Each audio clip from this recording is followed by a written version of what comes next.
Hello friends, welcome to my YouTube channel. My name is Harjeet Kaur. हम discuss कर रहे थे मॉडर्न इंडिया या मॉडर्न हिस्ट्री, और जिसमें हमारा टॉपिक चल रहा था इंडिपेंडेंट स्टेट्स।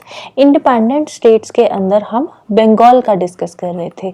तो बंगाल के अंदर जो हमने लास्ट रूलर डिस्कस करे थे वो थे अलीवर्दी खान। अलीवर्दी खान के बाद रूल आता है सिराजुद्दौला का। किसका? सिराजुद्दौला का। 1756-57 के टाइम पे सिराजुद्दौला यहाँ पे बंगाल में आए थे, यहाँ के नवाब बने थे। अब इससे पहले क्या हो रहा था, जब सिराजुद्दौला आए, इन्होंने देखा कि जो ब्रिटिशर्स है, जो कंपनी है, उनको इंपोर्ट एक्सपोर्ट के राइट्स दे रखे हैं, और वो भी कैसे? Without paying any tax. जो कंपनी है वो ट्रेड कर रही है, एक्सपोर्ट इंपोर्ट हो रहा है, लेकिन बदले में कोई टैक्स भी नहीं जा रहा। तो कंपनी को राइट्स दे रखे हैं टू इशू पासेस और दस्तख्त। जो कंपनी है वो दस्तक इशू कर रही है। दस्तक क्या होता है? दस्तक एक लीगल डॉक्यूमेंट होता है। दस्तक क्या होता है? ये एक लीगल डॉक्यूमेंट होता है जिसके थ्रू जो ट्रेडिंग राइट्स है वो दिए जाते हैं। यहाँ पे कस्टम ड्यूटी जो थी ये फ्री कर लेते थे। तो दस्तक को यहाँ पे ये मिसयूज कर रहे हैं। किसके लिए? For private trade by companies servant. Company के सर्वेंट जो थे ये प्राइवेट ट्रेड के लिए दस्तक को मिसयूज कर रहे थे। क्योंकि यहाँ पे क्या हो रहा है कि दस्तक दिखाकर ये क्या करते थे? कस्टम ड्यूटी पे नहीं कर रहे हैं, कोई टैक्स नहीं दे रहे, कस्टम ड्यूटी पे नहीं कर रहे। तो देखा जाए तो यहाँ पे एक तरह से ड्रेन ऑफ वेल्थ चल रहा था, राइट।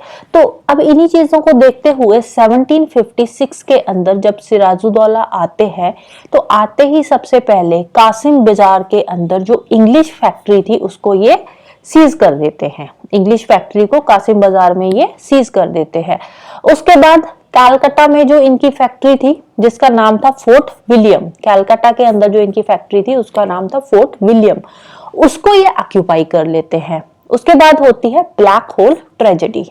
ब्लैक होल ट्रेजेडी में क्या होता है कि फोर्ट विलियम को ऑक्यूपाई करने के बाद ये क्या करते हैं, 146 ब्रिटिशर्स को, जो 146 ब्रिटिशर्स होते हैं या इनकी फैक्ट्री में जो इंडियंस काम करते हैं, 146 पर्सन्स जो होते हैं ब्रिटिशर्स के, उनको ये एक प्रिजन में बंद कर देते हैं। एक छोटा सा कमरा होता है फोर्ट विलियम में, तो वहां पे ये इनको बंद कर देते हैं। पूरी रात यहाँ पे इनको बंद रखते हैं। जब सुबह उठकर देखते हैं तो आउट ऑफ दीज 146 पर्सन्स 123 जो होते हैं उनकी डेथ हो जाती है, राइट। 123 यहाँ पे मर जाते हैं। इसको बोलते हैं ब्लैक होल ट्रेजेडी। कैसे डेथ होती है? Due to suffocation. क्योंकि एक छोटा सा प्रिजन होता है, उसमें 146 ब्रिटिशर्स को बंद किया जाता है, तो सफोकेशन की वजह से उनमें से 123 जो होते हैं वो मर जाते हैं, राइट। ये जो नंबर है ना 146 वाला, ये हर एक साइड पे अलग अलग दे रखा है। कई जगह पे 146 है, कई जगह पे 123 है। तो ओवरऑल अगर हम बात करें तो ब्लैक होल ट्रेजेडी जो थी, इसको ब्लैक होल कलकत्ता भी बोलते हैं। तो इसमें जो 80 to 85% जो इन्होंने प्रिजनर्स रखे हुए थे, उनमें से 80 to 85% प्रिजनर्स मर जाते हैं। जितने भी प्रिजनर्स जो ब्रिटिशर्स थे उनमें से 80 to 85% जो है सुबह तक मर जाते हैं। इसको बोलते हैं ब्लैक होल ट्रेजेडी। इसके बाद जब ब्लैक होल ट्रेजेडी होती है, उसके बाद जो रॉबर्ट क्लाइव थे, रॉबर्ट क्लाइव ये कलकत्ता को फिर से रिकवर कर लेते हैं सिराजुद्दौला से। और उसके बाद साइन होती है treaty of Alinagar. Treaty of Alinagar कब साइन होती है? ये साइन होती है 2 जनवरी 1757 में। 1756 में ये होती है black hole tragedy. Black hole tragedy के बाद ये कलकत्ता को रिकवर करते हैं और 2 जनवरी 1757 में ट्रीटी ऑफ अलीनगर साइन करते हैं। और उसके बाद जून 1757, 23 जून 1757 के अंदर होती है battle of Plassey. Battle of Plassey important है, डेट भी इंपॉर्टेंट है। बैटल ऑफ प्लासी कब हुई थी? 23 जून 1757। अब ये जो बैटल हुई थी, इसमें एक साइड तो थे इंग्लिश और दूसरी साइड सिराजुद्दौला थे। तो ये जो बैटल होती है, इसमें जो इंग्लिश थे, ब्रिटिशर्स थे, वो जीत जाते हैं और सिराजुद्दौला हार जाते हैं। और उसके बाद इनको ब्रिटिशर्स की सारी डिमांड्स माननी पड़ती है, राइट। तो जितनी भी इनकी डिमांड्स होती है ब्रिटिशर्स की, उनको कंपेल किया जाता है उनकी डिमांड्स मानने के लिए। अब ये क्यों हारते हैं? क्योंकि इनके जो अपने ही एम्पायर के जो लोग थे, सिराजुद्दौला के जो एम्पायर के जो मेन इनके लोग थे, वही इनके साथ कॉन्स्पिरेसी में आ जाते हैं। क्यों? क्योंकि वो ब्रिटिशर्स की साइड लड़ाई करते हैं और जो सिराजुद्दौला थे इनकी साइड सिर्फ कौन रह जाते हैं? मीर मदन एंड मोहन लाल। ये नवाब के सोल्जर्स थे जो कि ब्रिटिशर्स के अगेंस्ट लड़ रहे थे। बाकी के जो लोग थे इनकी एडमिनिस्ट्रेशन के, जैसे कि मीर जाफर हो गया, मनिक चंद ऑफिस इंचार्ज था कैलकटा का, अमीन चंद ये एक सिख मर्चेंट था, जगत सेठ बैंकर था, खदीम खान ये कमांडर था इनकी आर्मी का। तो ये सारे के सारे जितने भी ये लोग थे इनके, तो ये सारे के सारे ब्रिटिशर्स की साइड होकर बैटल ऑफ प्लासी में लड़ाई करते हैं, जिसकी वजह से सिराजुद्दौला जो है ये बैटल ऑफ प्लासी हार जाते हैं। राइट। तो बैटल ऑफ प्लासी के बाद जो मीर जाफर के बेटे थे, मीर जाफर के बेटे जो मिरान थे, ये नवाब को मरवा देते हैं, सिराजुद्दौला को मरवा देते हैं। राइट। इसके बाद आते हैं मीर जाफर। 1757 से 60 तक इन्होंने यहाँ पे रूल किया था। और मीर जाफर जो थे ये पहले नवाब बने थे ब्रिटिश रूल के टाइम पे।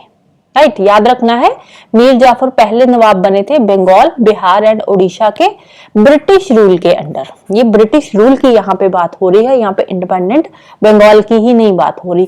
जब बंगाल ब्रिटिश रूल के अंडर था तो उस टाइम पे इनको पहले नवाब बनाया गया था बंगाल, बिहार एंड ओडिशा के। इसके साथ ही इनको फ्री ट्रेडिंग राइट्स भी दिए गए, कंपनी के फ्री ट्रेडिंग राइट्स दिए गए बंगाल, बिहार एंड ओडिशा के। राइट। इन स्टेट्स के इनको फ्री ट्रेडिंग राइट्स भी दे दिए गए। 1760 के अंदर मीर जाफर जो थे इनको रिप्लेस कर दिया जाता है इन्हीं के सन इन लॉ के साथ, मीर कासिम के साथ। तो मीर जाफर की जगह फिर आ जाते हैं मीर कासिम। मीर जाफर ने 57 से 60 तक रूल करा और 1760 में आ जाते हैं मीर कासिम, जो कि मीर जाफर के कौन थे? सन इन लॉ थे ये। राइट। मीर कासिम जब आते हैं तो ये सबसे पहले बुर्दवान, मिदनापुर और चित्तगोंग जो है इनको सीज कर लेते हैं, इनको सीड कर लेते हैं, इनको एक तरह से ऑक्यूपाई कर लेते हैं। और इनको ऑक्यूपाई करने के बाद ये अपनी कैपिटल शिफ्ट कर लेते हैं। पहले कैपिटल मुर्शिदाबाद थी, बाद में कौन सी बन गई? मुंगेर। मोंगियार भी कई जगह लिखा होता है, कई जगह मुंगेर भी होता है।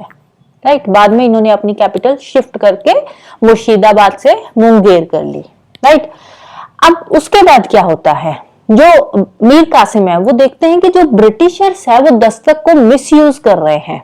मिसयूज, दस्तक क्या था? फ्री ड्यूटी पासेस थे, एक लीगल डॉक्यूमेंट था जिसके थ्रू इनको ये ड्यूटी फ्री ट्रेड कर रहे थे। कस्टम जो था, कस्टम टैक्स वगैरह इनको नहीं देने पड़ रहे थे। तो मीर कासिम ने देखा कि जो ब्रिटिशर्स है वो दस्तक को मिसयूज कर रहे हैं, जिसकी वजह से क्या होता है? बैटल ऑफ बक्सर होती है। बैटल ऑफ बक्सर कब हुई थी? 1764 के अंदर हुई थी battle of Buxar. Battle of Buxar जब होती है उसमें मीर कासिम की तरफ कौन कौन होते हैं? मीर कासिम जो है ये अपना अलायंस बनाते हैं अवध के नवाब जो थे शुजाउद्दौला और मुगल एम्परर शाह आलम II के साथ। इनका अलायंस बनता है अवध के नवाब शुजाउद्दौला और मुगल एम्परर शाह आलम II के साथ। और दूसरी साइड ब्रिटिशर्स होते हैं। और बैटल ऑफ बक्सर कब हुई थी? 22 नवंबर 1764 के अंदर हुई थी। 22 अक्टूबर 1764 में हुई थी बैटल ऑफ बक्सर। राइट। तो अब बक्सर क्या है? बक्सर एक जगह का नाम है जहां पे ये बैटल हुई थी। तो यहाँ पे क्या होता है? यहाँ पे मीर जाफर जो है मीर कासिम जो थे, मीर कासिम यहाँ पे हार जाते हैं। मीर कासिम का जो अलायंस था ये यहाँ पे हार जाते हैं और ब्रिटिशर्स जीत जाते हैं। और उसके बाद जो ब्रिटिशर्स है वो क्या करते हैं? वो मीर जाफर को फिर से थ्रोन पे बैठा देते हैं। राइट। पहले मीर जाफर की जगह पे कौन आए थे? मीर कासिम आए थे, उनके सन इन लॉ। अब मीर कासिम की जगह पे फिर से आ रहे हैं मीर जाफर। और जब मीर जाफर की डेथ होती है तो मीर जाफर की डेथ के बाद इन्हीं का बेटा निजामुद्दौला जो था वो थ्रोन पर बैठता है। मीर जाफर की डेथ के बाद इनका बेटा आता है और उसके बाद जब बेटा इनका आकर बैठता है तो उसके बाद इनका जो बेटा था निजामुद्दौला, इनके साथ एक ट्रीटी साइन होती है 20 फरवरी 1765 के अंदर। अब इस ट्रीटी में क्या होता है? इस ट्रीटी के अंदर जो नवाब है, नवाब की आर्मी को डिस्बैंड कर दिया जाता है कि अब नवाब की कोई आर्मी नहीं होगी। बंगाल की जितनी भी एडमिनिस्ट्रेशन है उसका काम कौन देखेगा? डिप्टी सूबेदार देखेगा। डिप्टी सूबेदार बंगाल की सारी एडमिनिस्ट्रेशन को देखेगा। और ये जो डिप्टी सूबेदार है इसको कौन अपॉइंट करेगा? ये इसको अपॉइंट करेगी कंपनी। डिप्टी सूबेदार बंगाल की एडमिनिस्ट्रेशन देखेगा और ये डिप्टी सूबेदार जो है इसको कंपनी नॉमिनेट करके यहाँ पे भेजेगी। तो यहाँ पे इन्होंने जो नवाब वाला सिस्टम था यहाँ पे खत्म कर दिया। आर्मी खत्म हो गई तो नवाब की पावर्स भी गई। और इसके बाद 1765 के अंदर रॉबर्ट क्लाइव बनते हैं पहले गवर्नर बंगाल के। राइट, रॉबर्ट क्लाइव बंगाल के पहले गवर्नर थे। अगेन इंपॉर्टेंट है, सीधा सीधा क्वेश्चन बनता है, who was the first governor of Bengal?